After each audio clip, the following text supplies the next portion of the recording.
Bom, no último episódio nós calculamos a derivada de mais algumas funções e fizemos um quadro resumo e falamos da regra do tombo, que permite obter a derivada de algumas funções polinomiais, certo? Agora nós vamos falar sobre algumas propriedades da derivada. Essas propriedades, elas não vão ser provadas de maneira formal usando a matemática. Poderia, usando o conceito de limites, não é o objetivo aqui.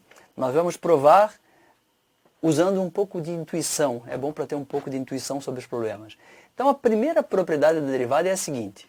Se eu tenho uma função f de t, que é a soma de duas funções, g de t e h de t, a derivada da função f de t é a soma da derivada de g de t com a derivada de h de t. Em outras palavras, a derivada da soma é a soma das derivadas. Como é que eu poderia exemplificar isso? Então, olha aqui. Um exemplo é o seguinte. Numa cidade, a taxa de crescimento da população masculina é de 3 pessoas por dia. Essa é a derivada da população masculina em relação ao tempo. E a taxa de crescimento da população feminina é de 4 pessoas por dia. Isso é a derivada, ou a taxa de variação da população feminina em relação ao tempo. Qual é a taxa de crescimento total da população total da cidade? Simples. A taxa de crescimento total é 3 homens a cada dia e mais 4 mulheres a cada dia. Ou seja, eu tenho 7 pessoas por dia, certo? Então, nesse caso aqui, f de t seria a população total da cidade, g de t a população masculina, h de t a população feminina, certo? A taxa de variação da população total é a taxa de variação da população masculina mais a taxa de variação da população feminina. Ou seja, a derivada da soma é a soma das derivadas. Uma outra propriedade bastante útil é a seguinte. Se eu tenho uma função f de t, que é o produto de g de t por k, em que k é uma constante. Quando eu derivo a função, a derivada também é multiplicada por k. Então vamos dar um exemplo similar ao anterior. Numa cidade, a taxa de crescimento da população é de 7 pessoas por dia. Considerando 4 cidades idênticas, com a mesma população, etc., qual a taxa de crescimento da população total das 4 cidades?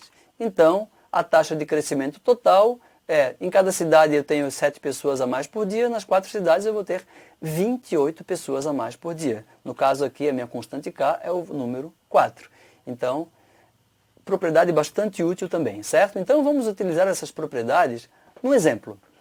Por exemplo, calcular a derivada da função f de t igual a 5, uma constante, mais 3t, mais 2t elevado à quarta. Ora, a soma das derivadas, a derivada da soma é a soma das derivadas. Eu vou derivar cada termo independentemente. E ainda aqui, ó, aqui eu tenho 3t. Eu vou derivar t e o resultado eu multiplico por 3. Eu vou derivar t à quarta e o resultado eu multiplico por 2. Então, a derivada de 5. 5 é uma constante, a derivada é 0. Quanto que é a derivada de 3t? É 3. Quanto que é a derivada de 2t à quarta? É 2 vezes a derivada de t à quarta.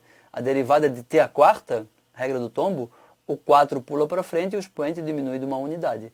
4t ao cubo. Então, resolvendo aqui, eu tenho que a derivada da função 5 mais 3t mais 2t à quarta é igual a 3 mais 8t ao cubo. Se essa função representa, por exemplo, o deslocamento no movimento, isso daqui representa a velocidade instantânea. Certo? Então, voltando a falar sobre movimento, nós temos aqui um exemplo que é um movimento retilíneo, cuja função horária é s de t igual a 25 mais 20t menos 5t ao quadrado. Tá? Então, é tudo dado em unidades de sistema internacional, no caso de deslocamento em metros.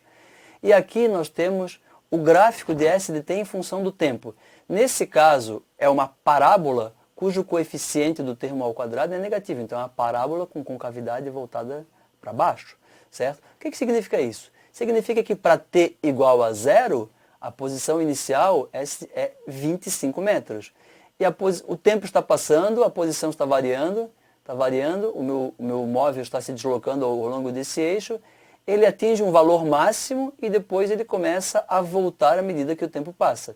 Isso pode representar, por exemplo, uma pedra jogada para o alto, jogada de uma altura inicial de 25 metros.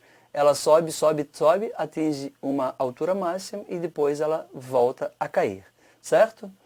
Bom, Pergunta, em que instante a velocidade instantânea é nula? Foi dada a função s de t. Eu tenho que obter a função da velocidade instantânea. Nós já sabemos que a velocidade instantânea é a taxa de variação da posição em relação ao tempo. É a derivada da posição em relação ao tempo. Então, derivando a minha função dada, quanto que é a derivada de 25 mais 20t menos 5t ao quadrado? Eu derivo cada termo independentemente. 25 é uma constante, derivada de 25 é zero. Derivada de uma constante é zero. Quanto que é a derivada de 20t? É 20 vezes a derivada de t. A derivada de t é igual a 1. Tá? Então a derivada é 20. Quanto que é a derivada de menos 5t quadrado? Posso usar a regra do tombo. Tá? Então, o 5 que multiplica, o 2 pula para frente, aparece aqui multiplicando e o expoente diminui uma unidade. Então, a função horária da velocidade é 0 mais 20 menos 10t.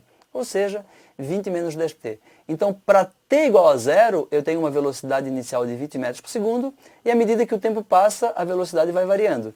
Nesse caso, a variação é negativa, tem um sinal de menos. Então, eu espero que a aceleração seja negativa, certo? Então, aqui nós temos o gráfico da velocidade em função do tempo. Em t igual a zero, a velocidade inicial é 20 metros por segundo. Tá? O tempo está passando e a velocidade está decrescendo. A inclinação aqui é negativa, a taxa de variação é negativa, então a aceleração é negativa, certo? Para qual instante de tempo a velocidade é nula? Ora, eu tenho a função da velocidade, é 20 menos 10t.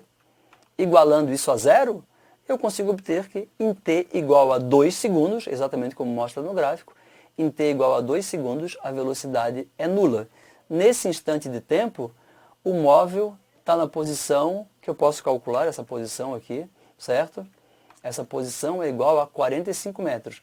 Exatamente em t igual a 2, a velocidade é nula, ou seja, a taxa de variação da posição é nula. A inclinação dessa reta tangente à curva aqui, essa reta tracejada, é nula. Isso é exatamente o que acontece quando eu jogo a pedra para o alto. Quando ela atinge o ponto máximo da trajetória, a velocidade está indo, vai diminuindo, atinge valor zero. E depois volta no outro sentido, certo? Qual seria a aceleração do movimento? Ora, a aceleração é a taxa de variação da velocidade no tempo. É a derivada da velocidade em relação ao tempo. Então, como eu tenho a velocidade, basta derivar essa função, certo? Só uma questão de notação aqui. Ó. A aceleração é a derivada da velocidade em relação ao tempo. A velocidade é a derivada da posição em relação ao tempo. Então, a aceleração é a derivada da posição. Então, a gente chama isso de derivada segunda. A aceleração é a derivada segunda da posição. E a notação que se usa é d2s dt2, ou s duas linhas. Esse 2 aqui não significa ao quadrado, significa derivar duas vezes, certo? Então, derivando a função, derivada de 20 é zero, derivada de menos 10t é menos 10. Eu tenho uma aceleração constante de menos 10 metros por segundo ao quadrado. Isso é mais ou menos a aceleração da gravidade. Então, de fato, esse problema era um problema de queda livre de um objeto que foi jogado para cima com velocidade inicial de 20 metros por segundo. A partir de uma altura inicial de 25 metros, ele subiu até atingir a altura de 45 metros. Lá a velocidade caiu a zero e ele inverteu o movimento e agora ele passa a ser acelerado para baixo no sentido da aceleração. Certo? Nesse caso aqui a aceleração é constante, então é um movimento retilíneo uniformemente variado. O que nós vamos ver no próximo episódio? Já falamos bastante da derivada e sua interpretação. Vamos falar finalmente da noção da integral de uma função. Até a próxima, pessoal.